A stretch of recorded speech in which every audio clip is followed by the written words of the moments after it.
best thing I know to do is let's just work our way around the machine, and I'll explain what comes to my mind. If you have any questions, ask me. I'll cover inside the cab with you one-on-one and show you how all that works. You got this big gauge right here. That meters everything on the box. So your main pressures, closing the doors, and you push the rod. But you got a gauge in the cab, I'll show you that later. You got two limit switches right here. One is for door open, one for door closed. Those are important, especially running automatic cycles. And you need to keep debris out of them. Try to keep the arms from getting knocked off of them, all that good stuff. You always want to feed your material in. This thing's got a flat door and a curved door. When your curved door opens, it drops out here like that. You always want to swing your material in over that curved door. Reason being, if you're feeding it on this side, you can see you've got hoses and wires exposed. If you drop material, it's going to get in there. That's the feed side on that side. See, when that door's open, it's hanging beyond the machine. The material either goes in or it falls back on the ground. You don't, you know. Hear that? Yep. Feed it from that side on. Okay. What else? Show you the grease points. You've got, I think there's 7. 1, 2, 3, 4. No, there's 5 on this. You see these grease points right here? What they call a piano hinge. There's also one behind this cylinder. When you close both doors fully closed, you can get to all the grease fittings with no problem. Close the doors and then grease it? Yeah. Well, see where that fitting is right now? With that door closed, it'll be sticking straight out here. And then the same thing on the other side. You got one hid behind each one of the cylinders, and you got each end of the cylinder. You got the base end of the bottom cylinder you get from this side. You've only got 2 cylinders in the bottom now, where you got 3 here. By the way, just a little footnote, these cylinders are interchangeable. The ones that are vertical and the ones underneath. So this cylinder will go down there? Yeah, it's the same cylinder. All so 5. If we had to, we can just close this off, put one of them down there? Oh, yeah. I've seen people just run them with the hoses unhooked. Does it come with a cup holder? No, you have to furnish that. Bob. I'd recommend one of those good marine ones that swivels every which way. Don't? Okay. What else? So it's a base model. $7,000. You want that? I guess we can send it back.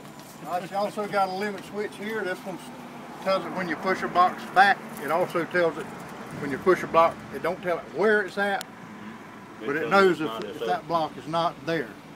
And if this is not made, it won't let you close the doors. Wow. Okay. And that keeps you from baling material around the rod, around the chrome rod. This area right in here is the area that the operator really needs to stay aware of, because if you get a piece of pipe hanging out of your grapple or whatever, and you swing it around here and job it into these valves, hoses, and wires, that's where you can really mess up. Okay. So this is the really weak area of the machine, and overall the wires is the one thing that you really want to look out for. Okay, you hearing this?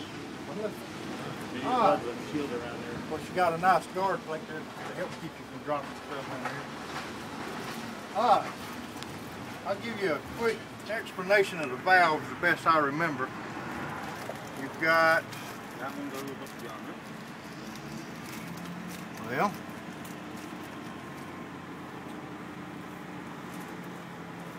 I think it's this one and that one works the 2 doors.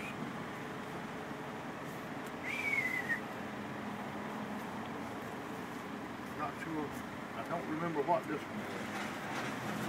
Legs, probably. Now there's a manual valve on the other side to do the legs. Yeah. This has got its own pressure line coming. What are these block offs? Yeah, they left those laying on there, didn't they? But anyway. Made the trigger. Yeah, it's amazing. Okay. Grapple. Actually, for some reason, the swing lock didn't get engaged when they was trucking this thing. We all got lucky that that didn't swing off of there. But there's a pin inside the cab. You can see the hole from here. And there's a little collar welded to the base that just drops and engages. But that should be centered. Whenever right you there. transported that to be hung in it, that's how it keeps it from falling off. Yeah. I was wondering about that. Most truck drivers actually throw a chain around that boom even if it's locked. This guy didn't. If that had been engaged, we wouldn't have that going on. When you go to put the boom back in the rack, if you straighten your boom all the way out and get just a little, have your grapple swinging just a little bit, just bump it down. That grapple's wider one way than the other.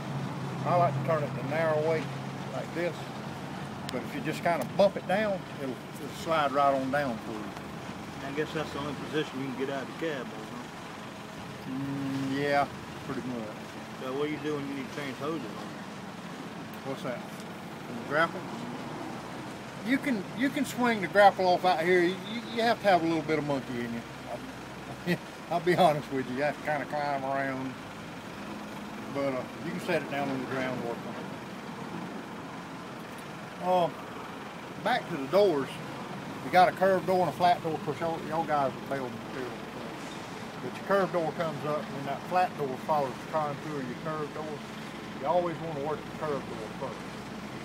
Close it you first get to a and place open and it stop, and then the flat door rakes in. If your material don't go down clean, still got stuff hanging out, break that curved door open just enough to relieve it. Bring that flat door back up however far you have to get it. Do it again. Close and open that curved door first. And you get work a lot But better. those won't interact with each other at all. No, you got two separate joysticks up there. They won't ever hit. Yeah, they should straight. Well, they're straight, but they won't ever like. No, it shouldn't lock. Not unless something broke or way wore out or something. In fact, the more it wears, the less they're going to come in contact. And that's where it's on the other side, but you have a centric adjustment. I'll show you those. Work like a cam. Pins and bushings start wearing. Pull a ring of bolts out, turn that cam, and take the slack out. Give you a little more run time.